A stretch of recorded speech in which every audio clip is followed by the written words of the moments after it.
ஒன்று கொரிந்தியர் அதிகாரம் 1 வசனம் 18. சிலுவையை பற்றிய உபதேசம் கெட்டு போகிறவர்களுக்கு பைத்தியமாய் இருக்கிறது, ரட்சிக்கப்படுகிற நமக்கோ அது தேவபலனாய் இருக்கிறது. அன்பான தேவ பிள்ளைகளே, இயேசுவின் சுவிசேஷத்தை அறியாதவர்கள் சிலுவையின் மேன்மையை உணர மாட்டார்கள். அவர்கள் இயேசு சிலுவையில் மரிக்காமல் தம்மை காப்பாற்றி கொண்டிருக்கலாமே என்று ஏளனம் செய்தார்கள். எனவே அவர்களுக்கு சிலுவையை பற்றிய உபதேசம் பைத்தியமாக தோன்றும்.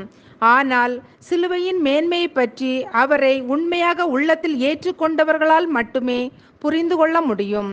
அவர் சிலுவையில் செய்து முடித்த காரியங்கள் மிகவும் விசேஷமானவைகள். அவைகள் இந்த உலகத்தில் நாமாக சம்பாதித்து பெற முடியாதவைகள். அவைகள் கிறிஸ்துவின் சொந்தமான விலைமதிப்பில்லாத இரத்தத்தால் சம்பாதிக்கப்பட்டவைகள். ஆனால் அவைகள் இலவசமானவைகள். அன்பானவர்களே, நமது பாவங்களை எல்லாம் இயேசு சிலுவையில் சுமந்ததால் நாம் பாவ மன்னிப்பை பெறுவதோடு பாவத்தின் பிடியிலிருந்தும் விடுவிக்கப்படுகிறோம். இயேசு கிறிஸ்து சிலுவையில் இரத்தம் சிந்தி மரித்ததினால் சாத்தானுடைய வல்லமைகளையும் அதிகாரங்களையும் உரிந்து கொண்டு வெளியரங்கமான கோலமாக்கி அவைகளின் மேல் சிலுவையிலே வெற்றி சிறந்தார். இயேசு சாத்தானை மேற்கொண்டதினால் சாத்தானால் உண்டாகும் எல்லா தீமைகளையும் மேற்கொள்ள நமக்கு அதிகாரம் கொடுத்திருக்கிறார். ஜெபிப்போம். அன்பின் பரலோக பிதாவே, இந்த நாளுக்காகவும் இந்த சத்தத்தை கேட்கிற ஒவ்வொருவருக்காகவும் உமக்கு நன்றி அப்பா.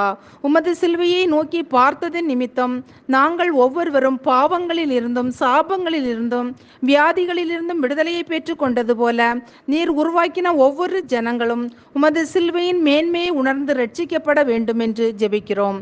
இயேசுவின் நாமத்தில் பிதாவே, ஆமேன்.